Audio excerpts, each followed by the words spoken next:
Kesehatan. Topik kali ini berkaitan dengan kerangka transformasi kesehatan digital dan tantangannya.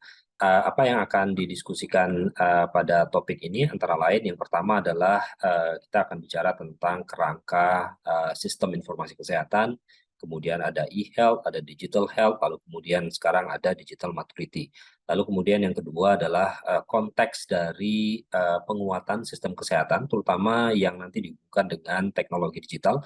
Kemudian apa yang sudah terjadi yang kaitannya dengan transformasi kesehatan digital di Indonesia dan apa pula tantangan yang masih terjadi terhadap penggunaan teknologi digital di Indonesia terutama.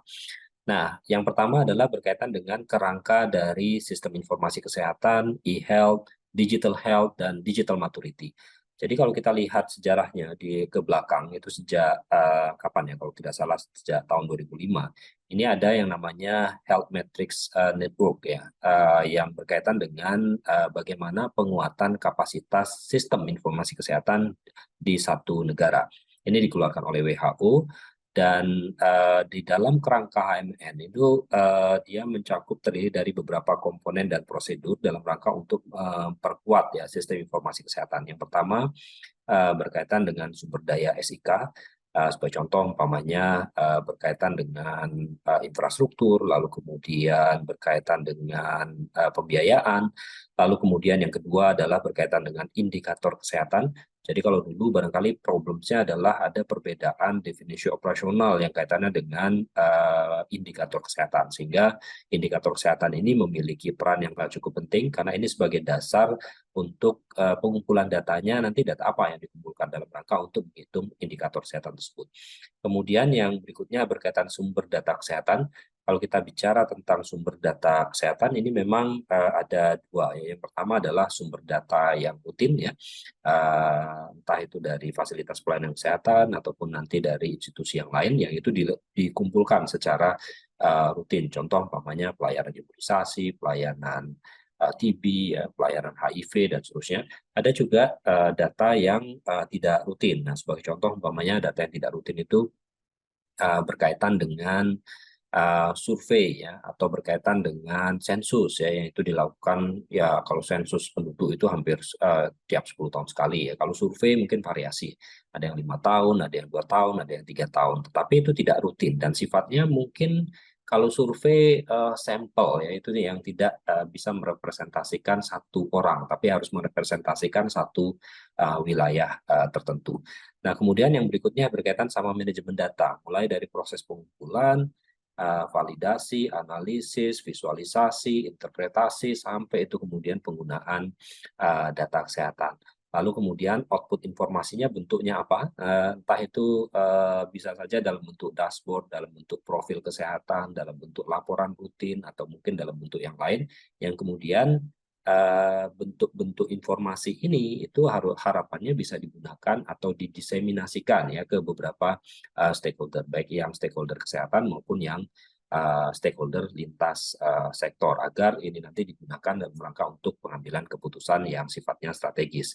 Jadi komponen-komponen ini harus dikelola sedemikian rupa untuk menghasilkan informasi kesehatan yang relevan. Kemudian outputnya adalah bagaimana informasi kesehatan itu dapat mendukung keputusan strategis dalam pengelolaan sistem kesehatan atau manajemen kesehatan, baik itu di level yang paling bawah, umpamanya fasilitas pelayanan kesehatan, dinas kesehatan, provinsi, lalu kemudian sampai ke nasional, bahkan ke tingkat yang global. Nah, tentunya Kementerian Kesehatan ini sudah melakukan beberapa kali ya penilaian terhadap kapasitas sistem informasi kesehatan dengan menggunakan kerangka dari Health Metrics Network ini.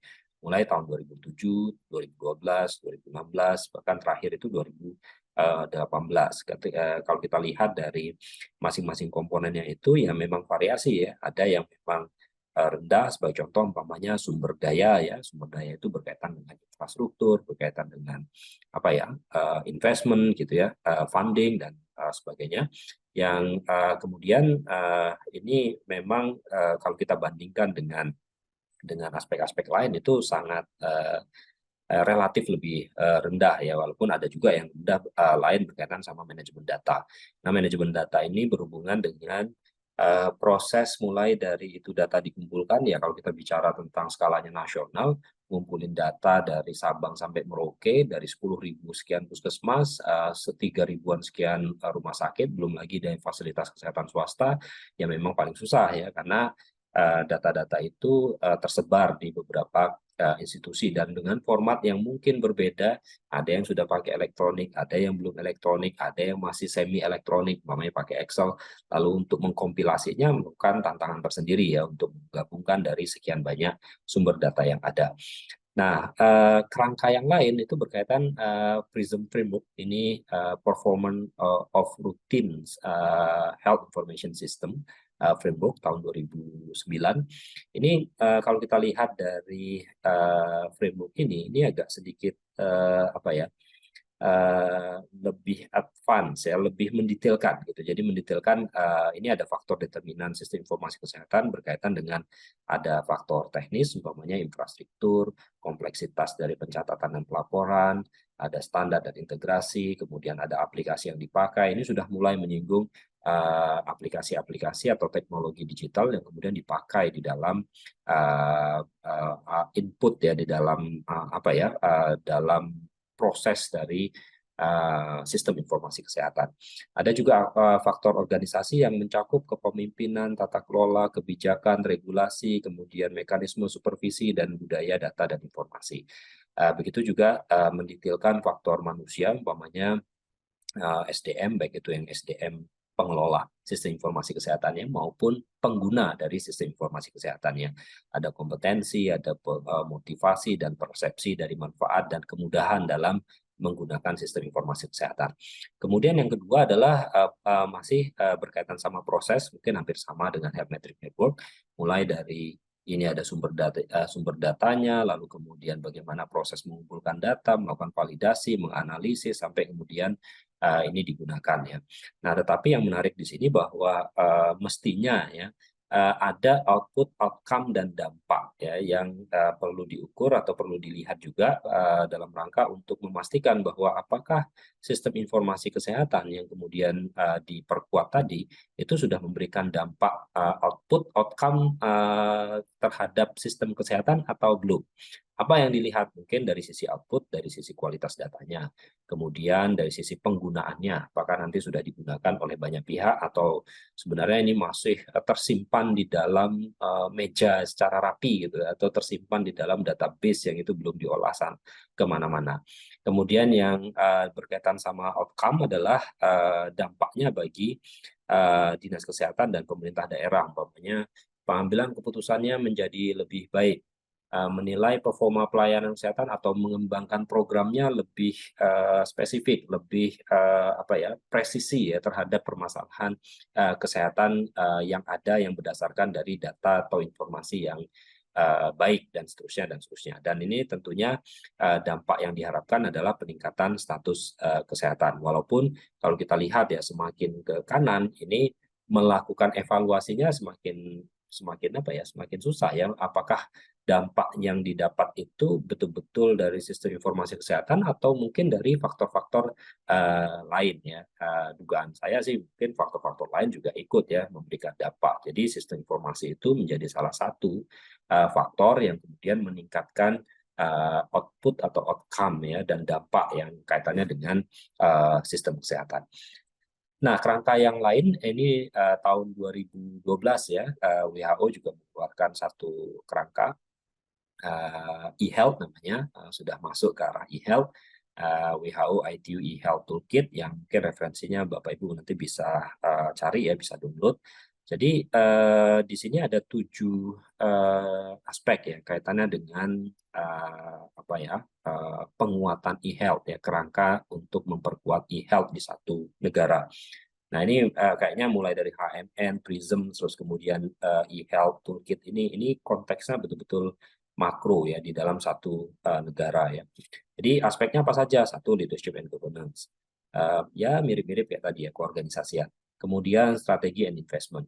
service and application, standard and interoperability, infrastructure, legislation, policy, and compliance to policy, terus kemudian ada workforce. Nah, kalau kita lihat detailnya masing-masing, saya ambil contoh saja, umpamanya dari sisi leadership, governance, and multi-sector engagement, ini berkaitan sama koordinasi antar lembaga. Ada dukungan politis, meningkatkan awareness ke semua stakeholder terkait dengan pentingnya ya e-health atau sistem informasi kesehatan, kolaborasi dan partnership dengan berbagai pihak, termasuk development partner dalam rangka untuk membangun e-health dan melakukan monitoring implementasi e-health dan dampaknya. Jadi sudah melakukan supervisi atau monitoring itu sudah melihat output atau outcome dan juga dampaknya bagi sistem kesehatan secara keseluruhan.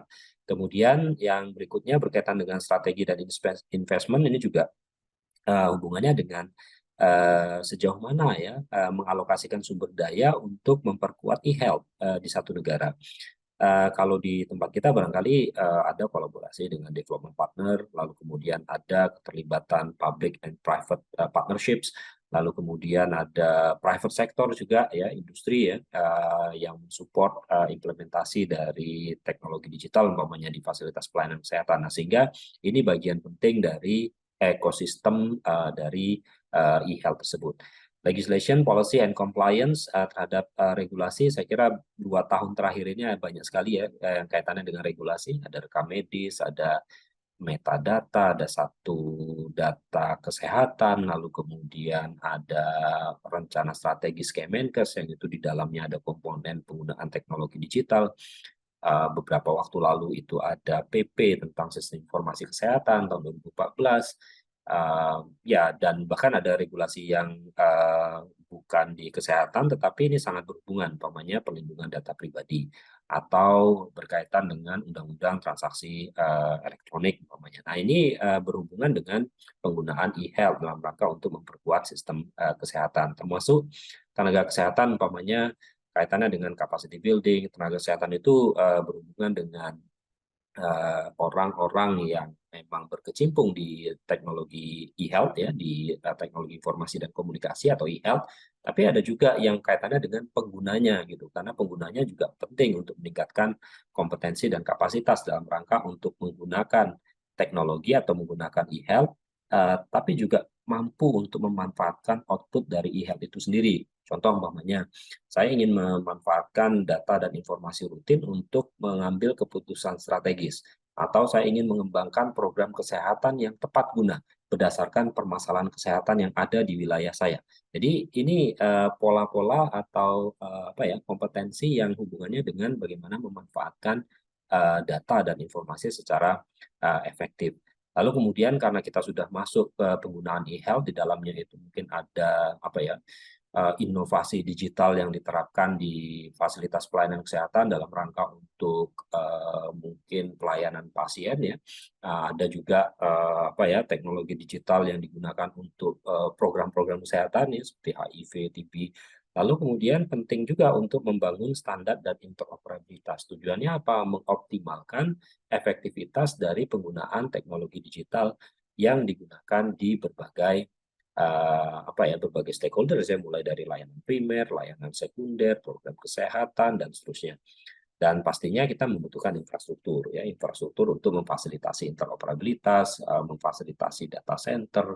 Kalau kita skalanya nasional ya, belum lagi nanti kalau umpamanya skalanya subnasional di provinsi, di kabupaten, atau mungkin di tingkat fasilitas pelayanan kesehatan sendiri, karena mungkin fasilitas kesehatannya cukup besar sehingga memiliki data center, memiliki infrastruktur yang untuk memfasilitasi pelayanan kesehatan di tingkat mikro ya, istilah yang dipakai adalah mikro ya di fasilitas pelayanan kesehatan. Kalau yang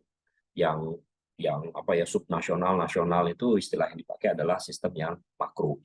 Nah, begitu juga service and applications yang mungkin bervariasi, mulai dari yang disediakan oleh Kementerian Kesehatan, disediakan oleh subnasional, atau mungkin yang disediakan oleh fasilitas pelayanan kesehatan sendiri. Nah, kalau kita lihat di PP ya tentang sistem informasi kesehatan tahun 2014, saya lupa nomornya berapa. Coba silakan dilihat ya bahwa salah satu framework yang dipakai untuk menyusun PP tersebut adalah framework dari WHO ITU ini. E-health, framework e-health ya dari WHO ITU yang terdiri dari 7 komponen tadi. mulai dari kepemimpinan dan tata kelola, strategi dan investasi, peraturan, kebijakan, dan pemenuhan terhadap kebijakan itu, lalu kemudian SDM, ada layanan dan aplikasi, standar dan interoperabilitas, dan infrastruktur. Jadi silakan nanti Bapak Ibu lihat di PP-nya. Ini kental sekali bahwa kerangka WHO ITU itu digunakan dalam rangka untuk menyusun apa namanya ya PP tersebut. Kemudian di WHO sendiri kalau ini tahun 2019 ya, terus kemudian sudah mulai ya digital health itu sebenarnya digital health itu kalau dilihat dari beberapa referensi itu 2013 itu sudah muncul digital health ya, jadi e-health 2012 di WHO ITU, lalu kemudian 2013 itu sudah mulai masuk digital health, tetapi memang masih dominan e-health-nya. WHO sendiri menyebutkan bahwa e-health itu sebenarnya nggak cukup kalau hanya sekedar teknologi saja. Mestinya ya e-health itu harus dapat mendukung akses ya pelayanan kesehatan yang adil dan universal ya terhadap layanan-layanan yang berkualitas tentunya. Terus kemudian meningkatkan efisiensi dan keberlanjutan dari sistem kesehatan dalam memberikan layanan kesehatan yang berkualitas tadi, terjangkau dan juga adil.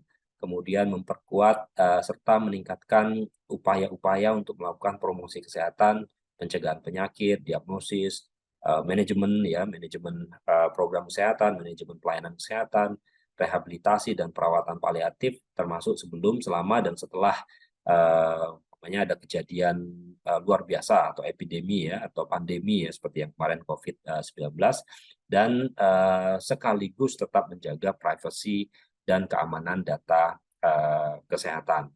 Nah, tentunya e-health juga harapannya itu dapat mempermudah akses informasi kesehatan untuk melakukan kegiatan-kegiatan yang sifatnya lebih makro, umpamanya melakukan monitoring performa sistem kesehatan di semua level, entah itu nanti levelnya di bahkan tingkat desa ya sekarang juga perlu ya untuk memantau stunting umpamanya, lalu kemudian di tingkat fasilitas pelayanan kesehatan, di tingkat kecamatan, di tingkat kabupaten, di tingkat provinsi, nasional, bahkan sampai ke tingkat yang global. Nah, digital health sendiri muncul ya tadi yang saya sebutkan ada sejak tahun 2013. Tapi apa nih sebenarnya pembedaan antara digital health sama e-health? Jadi kalau kita lihat dari salah satu referensi ini ya tentang digital health, digital health itu merupakan satu bidang ilmu dan keterampilan atau praktek ya yang terkait dengan pengembangan dan penggunaan teknologi digital untuk meningkatkan derajat kesehatan. Nah, kesehatan digital harapannya dapat memperluas konsep e-health dengan menambahkan cakupan pendekatan digital bagi konsumen atau bagi individu. Kalau di istilah lain itu ada consumer health informatics. Beberapa sekarang sudah mengarah pada precision medicine ya karena itu ada hubungannya dengan biogenomic ya. Termasuk sebenarnya penggunaan perangkat pintar ya, handphone umpamanya atau smartwatch ya, wearable device ya, yang itu terhubung dengan berbagai macam sistem lain, umpamanya dengan Internet of Things ya atau Internet of Medical Things ya. Nah, di dalamnya juga kalau kita lihat dari slide sebelumnya, itu juga berkaitan dengan advanced analytics ya. Mungkin artificial intelligence, big data analytics, atau robotik ya, yang hubungannya dengan pemanfaatan teknologi digital tadi dalam rangka untuk meningkatkan atau mengenhance ya sistem pelayanan kesehatan atau sistem kesehatan dan sistem pelayanan kesehatan. Nah, kalau di WHO sendiri tahun 2018 itu merekomendasikan 4 target ya penting yang inovasi digital. Yang pertama mentarget pasien atau keluarganya atau komunitas ya. Nah, contoh umpamanya mungkin ada self screening, lalu kemudian ada reminder ya kalau dia harus kunjungan ulang atau minum obat, kemudian ada wellness, lalu kemudian ada appointment system. Terus kemudian mentarget providersnya, di situ mungkin ada electronic medical record atau electronic health record, ada continuous professional education, seumpamanya dengan menggunakan apa ya media webinar gitu ya untuk meningkatkan kapasitas secara mandiri. Terus kemudian mendukung ya peningkatan kualitas pelayanan kesehatan, umpamanya menggunakan clinical decision support system di fasilitas pelayanan kesehatan atau melakukan rujukan ya atau telekonsultasi dengan providers lain. Nah, di antara itu ada yang menghubungkan antara pasien dengan provider. Kita tahu ada teleconsultation, ada telemonitoring ya. Lalu kemudian ada ya yang menghubungkan antara provider teknologi digital yang menghubungkan antara provider dengan pasien. Nah, kemudian yang ketiga adalah mentarget health managers gitu ya. Jadi manager ya, kalau health manager itu bisa diartikan pengelola program kesehatan bisa, manajernya dari sistem dari organisasi pelayanan kesehatan bisa, umpamanya manajemen rumah sakit ya atau manajemen fasilitas layanan primer ya. Yang prinsipnya adalah bagaimana mempermudah mengelola ya rumah sakit atau mengelola program kesehatan ya dengan pendekatan digital, umpamanya berkaitan sama apa ya klaim gitu ya, klaim ke asuransi kesehatan gitu. Jadi menggunakan teknologi digital rekam medis elektronik untuk mengumpulkan data, lalu kemudian dari data-data ini kemudian digunakan dalam rangka untuk membuat resume medis yang nanti resume medis itu bisa digunakan untuk klaim ya, atau mengalokasikan apa ya umpamanya budget allocation, terus kemudian membuat perencanaan atau membuat tahun depan saya perlu beli obat berapa banyak ya, manajemen logistik, terus kemudian manajemen SDM ya, dan seterusnya. Nah, di antara itu ada hubungannya dengan bagaimana sih manajemen atau manajer ya di fasilitas pelayanan kesehatan dapat membantu ya provider yang bekerja ya, di bawahnya dalam rangka untuk melakukan remunerasi umpamanya. Itu ada perhitungan-perhitungan umpamanya, atau mendukung mereka dalam rangka untuk meningkatkan mutu pelayanan kesehatan dengan pendekatan teknologi digital. Nah, pastinya di antara ketiga itu data analytics ya, advanced analytics, big data, artificial intelligence ini juga menjadi salah satu yang ditarget, karena kalau kita sudah punya data-data digital yang banyak ya, mengumpulkan data secara digital dan sudah sekian banyak pasien yang sudah didata, lalu kemudian sekian banyak sekian tahun ya datanya itu sudah dikumpulkan, maka dengan pendekatan teknologi digital yang sekarang, umpamanya artificial intelligence, ini bisa menambah value added-nya ya dari penggunaan teknologi digital. Entah itu untuk melakukan analisis, untuk melakukan prediksi, untuk melakukan apa ya pemodelan, umpamanya saya ingin memprediksi kebutuhan obat tahun depan itu, atau saya ingin memprediksi bulan depan itu kira-kira estimasi pasien DBD-nya berapa banyak sih, karena ini sudah musim hujan umpamanya, dan seterusnya dan seterusnya. Jadi ada upaya-upaya yang dilakukan untuk mengoptimalkan data digital yang digunakan. Nah, kemudian ada juga yang sekarang mungkin ada maturitas digital ya, salah satunya framework yang dipakai itu adalah SOCI ya, saya lupa ya kepanjangannya apa ya. SOCI framework ini terdiri dari 5 domain ya. Domainnya berkaitan sama governance and leaderships, kemudian management and workforce, ICT infrastructure, standard and interoperability muncul lagi, data quality and use ini juga ya, sejak HMN itu juga muncul ya, infrastructure itu juga muncul di Prism, kemudian ada juga di e-health ya, di yang terakhir tadi kita diskusikan ini juga muncul ya, government and leaderships ini mulai dari HMN ini juga selalu muncul ya, faktor-faktor yang berkaitan dengan apa ya penguatan ya sistem informasi kesehatan atau penggunaan teknologi digital. Nah, kalau kita breakdown lagi dari SOCI ya, SOCI ini dipakai kebetulan di Indonesia untuk menilai kematangan digital tingkat subnasional. Tingkat subnasional, nasional, dan subnasional ya. Nasional itu maksudnya contoh di HMN itu menilai provinsi, menilai kabupaten, menilai nasional, ini juga sama. Jadi sebenarnya kalau kita baca referensinya, SOCI ini juga pengembangan dari instrumen-instrumen yang dulu pernah buat ya entah itu WHO, entah itu USAID, lalu kemudian dikombinasikan. Nah, kita lihat yang sisi sebelah kiri itu ada beberapa parameter-parameter ya yang kalau kita bandingkan dengan beberapa framework yang lain itu ya kira-kira mirip-mirip ya, banyak kesetaraannya. Hanya saja dia dikemas dengan cara yang berbeda. Ada yang mengemasnya dengan apa ya, e-health gitu, ada yang mengemasnya dengan digital health, lalu kemudian ada yang mengemasnya dengan SOCI ya. Nah, kebetulan kalau di Indonesia 2022 ya kita melakukan assessment dengan menggunakan instrumen ini menunjukkan bahwa ya tingkat kematangan digital secara nasional itu ya kalau kita lihat dari Sabang sampai Merauke ya kalau di tingkat nasional sebenarnya cukup relatif lebih tinggi ya karena di Kementerian Kesehatan itu sumber dayanya mungkin banyak ya memenuhi ya. Sedangkan kalau kita bicara tentang Sabang sampai Merauke ya mungkin ada yang listrik aja mungkin belum ada gitu ya. Nah sehingga memang secara konsensus ya secara nasional ditetapkan kematangan digitalnya 2,54 ya dari skala 1 sampai 5.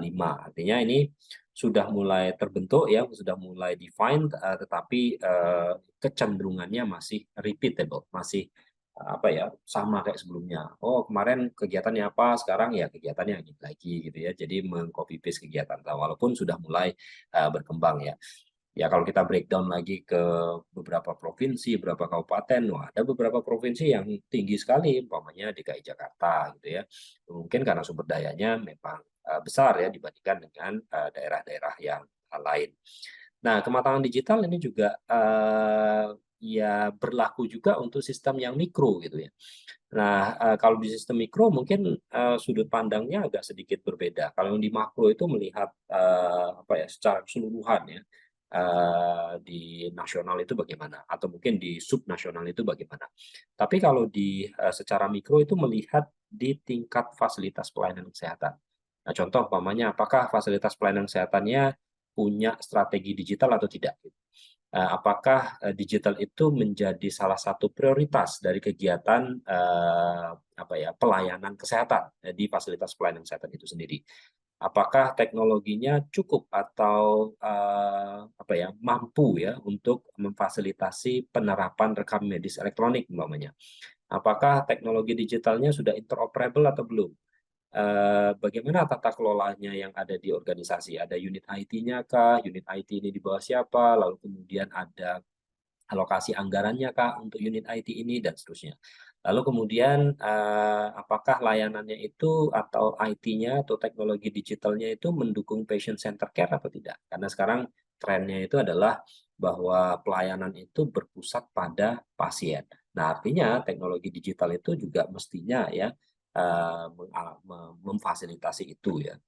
Karena providernya bisa banyak sekali gitu, bisa umpamanya ada di sini ada pusat apa ya ibu dan anak gitu ya, pusat layanan ibu dan anak, pusat jantung terpadu gitu ya, yang apa ya tenaga kesehatannya bisa bedah, bisa jantung, bisa anestesi, bisa penyakit dalam, bisa macam-macam yang kemudian bersama-sama memfasilitasi pelayanan kesehatan pada seseorang secara terpusat pada orang itu gitu. Nah, teknologi digital mestinya memfasilitasi itu.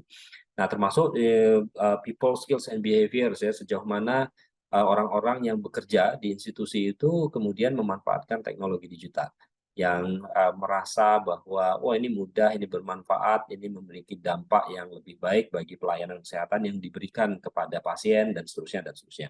Nah, termasuk kemampuan analytics tadi. Ya. Jadi ada digital health tadi, ada e-health, lalu kemudian digital health menambahkan fitur-fitur analitik yang advance karena memang teknologinya sekarang berkembang ke arah situ.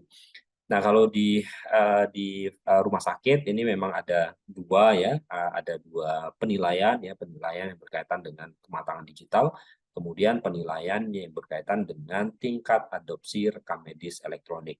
Nah, rekam medis elektronik juga menjadi salah satu apa ya prioritas ya kalau kita lihat dari transformasi digital yang ada sekarang di Indonesia, di mana memang sudut pandangnya itu adalah merubah tadinya itu pelaporan ya konsepnya pelaporan menjadi pelayanan berbasis digital.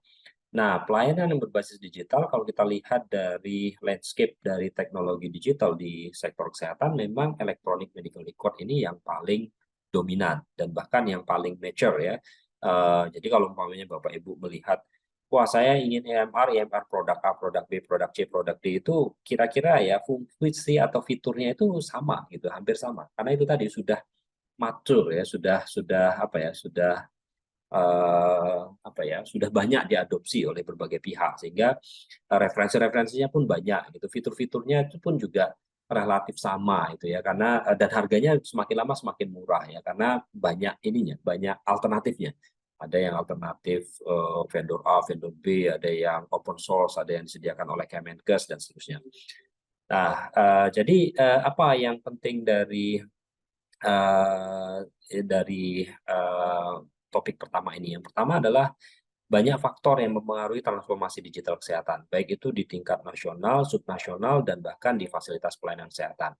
Nah, kalau kita lihat dari kerangka-kerangka yang ada tadi sebenarnya mirip-mirip antara satu dan yang lainnya. Kalau kita lihat di masing-masing parameternya, yang prinsip-prinsip itu atau apa ya faktor-faktor atau parameter-parameter itu mendeskripsikan faktor-faktor yang mempengaruhi penerapan teknologi digital atau penerapan sistem informasi kesehatan, baik itu yang faktor non teknis ya sebagai contoh umpamanya kepemimpinan, tata kelola, manajemen data, kemudian manajemen pengetahuan, regulasi dan seterusnya, maupun aspek-aspek yang sifatnya teknis ya seperti infrastruktur, standar dan interoperabilitas, kemampuan analitik, ya keamanan data dan sebagainya.